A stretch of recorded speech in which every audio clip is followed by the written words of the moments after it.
menurut saya kita ini dididik secara keliru. Jadi politik ini seolah-olah diasingkan dari perbincangan pasar ya. Jadi perbincangannya itu hanya seputar siapa mau nyalon, siapa mau dipilih, dan menjelang hari pemilu. Padahal sebenarnya bicara soal politik ini bicara soal kebijakan. Apa yang terkait dengan mereka. Jadi anak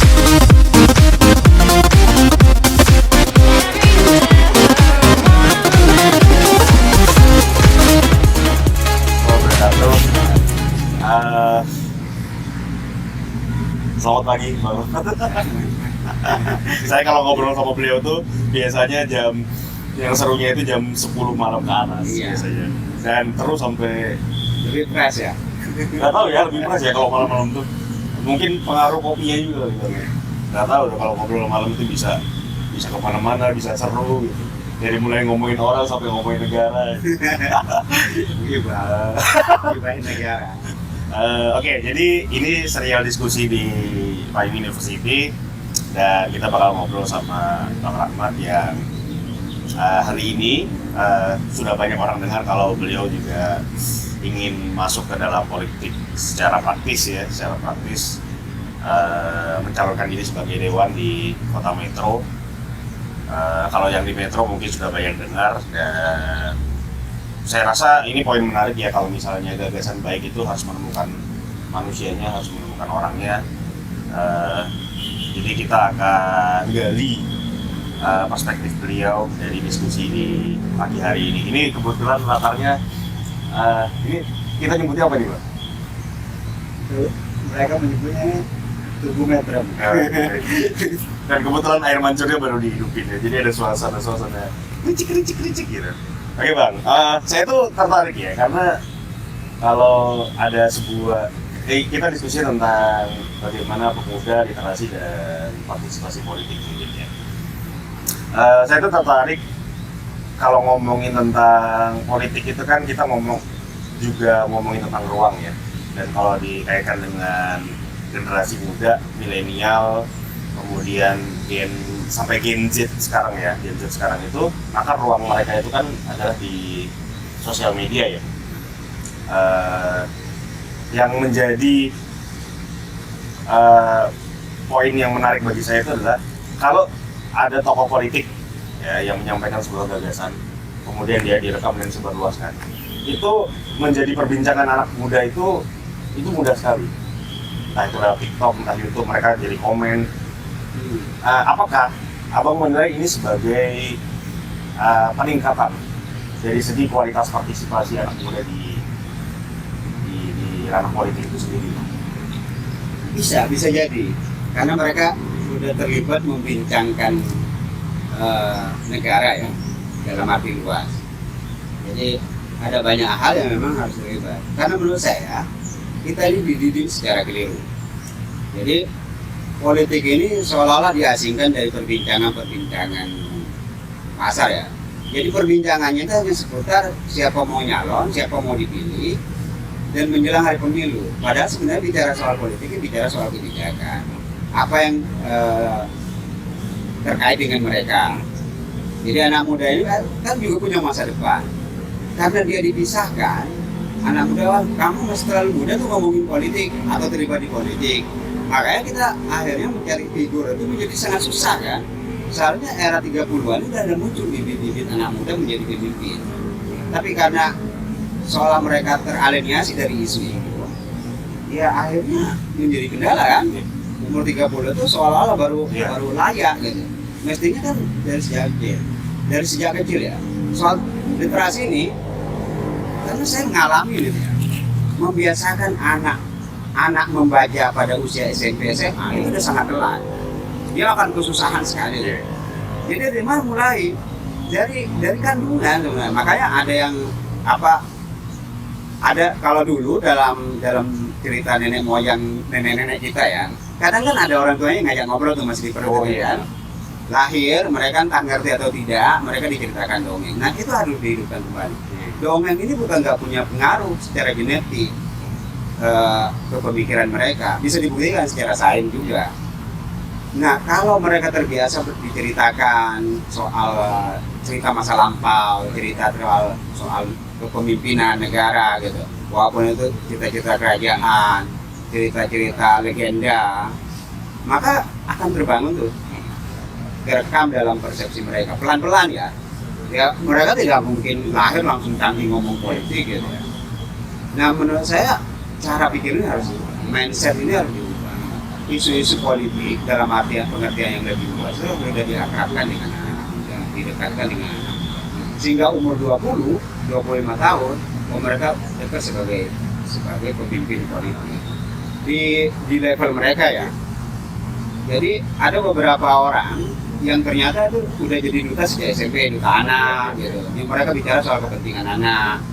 Dia menjelang jadi remaja, bicara soal kepentingan remaja, soal cara bergaul yang benar, bersikap yang benar, membela hak kepentingan mereka secara benar. Jadi tersalurkan.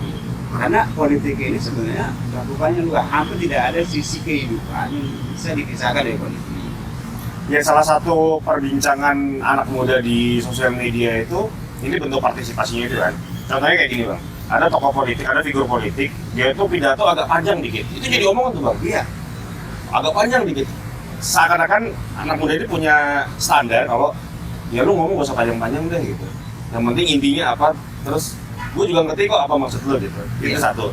Yang kedua, contoh kayak poster-poster politik lah ya. Poster-poster itu mereka juga kadang punya standar sendiri tuh. Dari dulu, dari zaman bokap nenek gue ya bentuknya kayak gitu aja gitu. Kenapa nggak mengikuti, dan itu kadang jadi omongan jelek gitu. Nah, yang jadi pertanyaan saya itu gitu loh, perbincangannya sudah aktif ya di sosial media, anak-anak muda, lintas generasi yang muda-muda ini sudah mau lah dia membangun diskursus politik di ruangnya mereka gitu. Tapi yang menjadi pertanyaan kan, kalau versinya abang itu gimana mengkonversi diskusi itu menjadi, tentu kalau ngomong politik satuannya adalah suara gitu Pak. Gimana tuh logika konversinya itu dari diskusi itu menjadi suara gitu. Kalau menjadi konversi suara ini kan, kalau soal money politik, merekrut pemilih itu dengan cara-cara lama ya, benar apa mempengaruhi itu. Menurut saya itu yang gagasan. Kita udah sepakat itu ya. Kalau mereka pakai uang, itu karena mereka lebih apatis, tidak punya ide. Ya udah cara gampang. Ya, pragmatis politiknya. Udah, pragmatisnya itu, praktisnya itu udah pakai bayar aja. Nah itu sebenarnya menghina rakyat. Menurut saya itu menghina rakyat. Seolah-olah bisa diselesaikan dengan uang semua. Dan udah ada beberapa orang yang mengatakan mereka tersinggung. Nah kalau anak-anak muda ini kan memang harus didekati sesuai dengan kebutuhannya, nggak bisa juga dipaksakan. Anak muda itu lebih liar, mereka lebih merdeka, mereka bisa melawan apa yang menjadi arahan dari orang tuanya. Kalau menurut mereka tidak cocok, makanya sekarang ini kan belum terakomodir di politik ini, orang masih meraba-raba apa sih sebenarnya yang hubungan anak muda. Padahal sebenarnya banyak ya, soal pergaulan aja. Kenapa anak muda itu banyak punya kecenderungan pelariannya narkoba,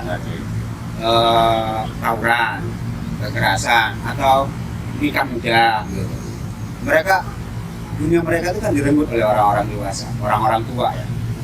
Dari mulai anak-anak itu, mereka diadakan oleh keinginan orang tua. Nah mestinya mereka hidup dengan dunianya mereka. Ada nggak yang bicara dunia mereka? Kalau mereka betul-betul terwakili, imajinasi mereka terwakili, kepentingan mereka terwakili, itu secara otomatis. Nah ini yang harus diformalisasi ulang oleh kawan-kawan politisi, ya. Terutama yang memang masih punya jiwa muda ya, bukan soal usia ya. Punya jiwa muda, mereka punya kepentingan. Dan relate. Iya, wajib itu, iya. wajib dia nyambung, terkoneksi dengan apa dunia anak muda itu. Jadi ada banyak isu anak muda. Kalau itu tidak nyampe pesan mereka menjadi apatis dan tidak peduli. Cuek aja gitu. Kalau di ini ya, di Imagine Community-nya BDD Anderson ya, kan dinyatakan kalau sebuah bangsa itu kadang tidak perlu menstatementkan apa cita-citanya, mimpinya tentang berbangsa, dan mereka sudah bisa menjadi satu kesatuan gitu.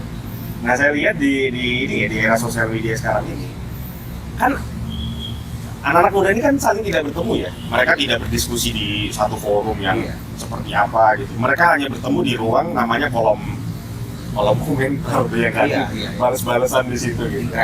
Interaksi kan ini jadi poin menarik ya kalau politisi itu mau meluangkan waktunya untuk melihat tuh bagaimana interaksi mereka di sosial media itu dari bentuk komen-komennya gitu, sehingga nanti ketemu relate-nya gitu. Ya banyak ya, ada beberapa ya figur politik yang nasional yang dia itu ya jadi kalau posting sesuatu terus komen-komenan dengan apa namanya, dengan followernya gitu. Kayak Ridwan Kamil itu kan dia ngebangun conversation tuh, ngebangun interaksi di sana gitu. Menurut abang harga apa yang harus dibayar oleh politisi sehingga dia bisa relate dengan ya katakanlah konstituennya lah ya, dengan calon pendengarnya gitu. Saya lihat anak muda itu malah nggak terpapar dengan materi. Oke. Kalau saya sederhana aja. Jadi pelajari beragam komunitas walaupun tidak bisa kita penuhi ya. Tapi jangan berpikir bahwa anak muda ini nggak peduli. Mereka peduli soal jalan rusak itu sebenarnya bicara soal kebijakannya. Sampah tahu, taburan di mana-mana. Mereka mengeluh soal tempat main di mana. Semua kok kayaknya orang tua yang punya ini ya, orang tua. Loh, kami di mana gitu? Akhirnya mereka lari ke KPKP. Apakah KPKP itu milik fasilitas yang disediakan negara? Enggak juga gitu. Sebenarnya taman seperti ini, cuma kan tamannya tidak memadai untuk tempat bermain anak muda kan. Nah, ruang-ruang itu kan sebenarnya menjadi penebus. Kalau itu diiakan, maksudnya kita mengerti, minimal mengerti saja bahwa anak muda kita yang butuh apa gitu. Itu udah pasti nyambung. Nah, harganya menurut saya semurah itu aja sebenarnya anak muda. Kayak saya kemarin ngobrol sama Prian ya di rumah. Saya tuh membayangkan pemimpinnya pada refleksi akhir tahunnya, anak-anak muda dikumpulin, ya semua masyarakat ya. Tapi kan biasanya sering kumpul itu banyak anak-anak muda ya. Kemudian kasih mereka kebebasan bicara apa saja, jadi maki, sumpah apa. Wah biarin mereka mau pakai anjing apa-apa, biarin aja lah pakai bahasa mereka. Dan kita dengar apa mau mereka. Kalau kita kurang ide, mendengar itu langkah yang paling bijak. Nah anak muda ini juga pasti pengen didengar. Nah kalau kita paham itu, sebenarnya sesederhana itu sih, nggak ada harga mahal yang harus dibayar. Kalau saya sih ya mungkin juga kapasitas saya udah terlalu tua untuk terlalu memahami itu. Tapi saat saya muda, saya hanya butuh didengar, saya hanya butuh diberikan kebebasan berapresiasi, berinteraksi dengan orang, mengekspresikan diri saya gitu. Jadi yang saya pahami, karena saya punya anak yang sekarang masih kuliah di semester awal gitu. Dia tuh kesel kalau ditanya hati-hati ini selalu diwanti-wanti ya, nasihati seolah-olah kita was-was dengan kehidupannya. Nggak ada kepercayaan penuh ya, nggak ada kepercayaan penuh bahwa mereka ini bisa mandiri, bisa hidup dengan caranya sendiri. Nah, menurut saya itu mewakili ekspresi banyak anak muda. Kasih mereka ruang bahwa mereka dan yakin dengan ruang yang diberikan mereka bisa juga bertindak sebagaimana orang dewasa bertindak, bertanggung jawab. Kalau hari ini mereka banyak menyimpang, ya kadang-kadang nggak dilepas gitu. Kalau selalu dibimbing, ya sempoyongan juga aja untuk bisa berdiri tegak kan. Ya kira-kira analoginya kayak gitu. Tentu ya interaksi generasi muda di sosial media juga harus diimbangi dengan taraf literasi yang saya kira harus memenuhi satu sih, tapi paling tidak itu ada argumentasi yang dibangun. Kayak contohnya tadi yang abang sebutkan bahwa di mana sih ruang-ruang anak muda, fasilitas apa sih yang bisa mereka akses untuk menyalurkan kesejahteraan mereka gitu ya, atau mengakses kesejahteraan mereka gitu. Ada ada literasi lah yang paling nggak harus jadi satu makanan gitu untuk membangun argumentasi. Kira-kira menurut perspektif Abang dan melalui pembacaan Abang terhadap apa yang terjadi dengan dunia anak muda sekarang, kira-kira argumentasi dasar apa yang paling nggak minimal mereka harus punya miliki sebagai bentuk cara mereka mengakses literasi yang lebih aktif gitu dalam konteks politik gitu? Kalau tiba-tiba mereka diajak ngobrolin politik secara praktis ya, Itu berat ya, berat. dan nggak semua juga interest. Iya. Media sosial kan sebenarnya ruang publik. Tapi kebanyakan komentar di ruang publik bernama media sosial dibiarkan menguap. Maka pembacaan yang paling apa sebenarnya kemauan anak muda itu harus diidentifikasi. Nah, kemudian diwujudkan, dikonkretkan ya dalam bentuk kebijakan. Nah, sebenarnya kan kalau kita bicara negara, bicara pemerintah daerah ya, apa legislatif, eksekutif gitu gitu. Ya, nunggu dialokasikan anggaran ya dia menjadi berat. Nah, secara personal sebenarnya kita bisa melakukan hal-hal kecil lah dari kemampuan kita. Menemani mereka itu tanpa menyetir ya, menggandeng mereka tanpa menggiring gitu ya. Tapi poinnya kan tetap ini Bang, mereka butuh argumentasi untuk bisa tadi ya, karena figur-figur politik mungkin masih didominasi orang yang lebih tua dari mereka gitu. Apa argumentasi dasarnya lah paling nggak mereka supaya bisa kena nih, ketemu di interaksinya gitu. Di politik itu kalau khusus lokal ya hampir tidak ditemukan memang figur. Kita harus menciptakan figur. Tapi mereka tuh punya figur di level nasional, kayak liberal, Iya. Emil Dardak. Walaupun sudah nggak masuk kategori milenial, ya Ridwan Kamil juga tetap jadi patokan anak-anak muda. Nah, saya pikir mereka sedang mencari sosok. Jadi argumentasi mereka tuh nggak senang sebenarnya. Anak muda menurut saya nggak senang berdebat. Mereka senang ngotot ya. Kalau menurut mereka apa yang mereka yakini itu benar. Mereka akan ngotot. Tapi berdebat, membantah mereka, membangun diskursus gitu untuk meyakinkan mereka yang mereka tidak suka, itu juga tidak akan pernah berhasil. Iya. Jadi minimal yang harus dilakukan oleh para politisi, siapa aja sebenarnya, ya perhatiinlah apa yang jadi kebutuhan anak muda. Betul. Saya tertarik dengan poin Abang tadi. Kalau mendebat mereka dengan bentuk kritiknya mereka malah nggak ketemu. Malah sekarang tuh anak muda tuh suka aja kalau lagi ngotot terus diplesetin gitu. Iya, nggak suka. Diplesetin di. Atau Mas Ahyar sedang membangun personifikasi ya, satu sosok soal yang ideal ditiru gitu.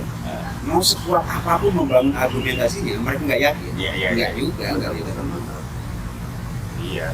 Dan iya tentu mereka punya imajinasi sendiri tentang figur apa sih yang layak mereka tonton gitu. Iya.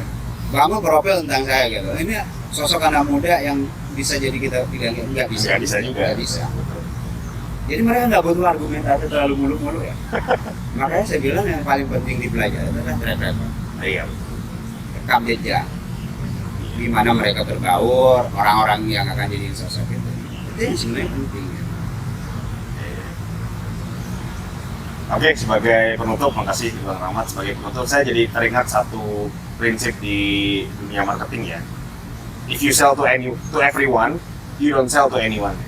Kalau kamu menjual kepada semua orang, sebenarnya kamu sedang tidak menjual kepada siapapun. Jadi mungkin itu bisa relate juga dengan perpolitikan zaman modern ini ya. Hari ini gagasan kita tuh memang tidak bisa ketemu dengan semua orang gitu. Justru kalau kita berharap bahwa satu kota ini bisa menerima gagasan kita, itu sebenarnya kita sedang tidak menjual gagasan kepada siapapun. Tapi saya yakin anak muda semua sedang mencari nih. Betul. Dia nggak bisa didekati. Tinggal gimana kita sebagai pelaku politik aktif bisa tuh identifikasi kemana sih arahnya. Iya. Oke, makasih teman-teman. Kita akan ketemu lagi di diskusi berikutnya.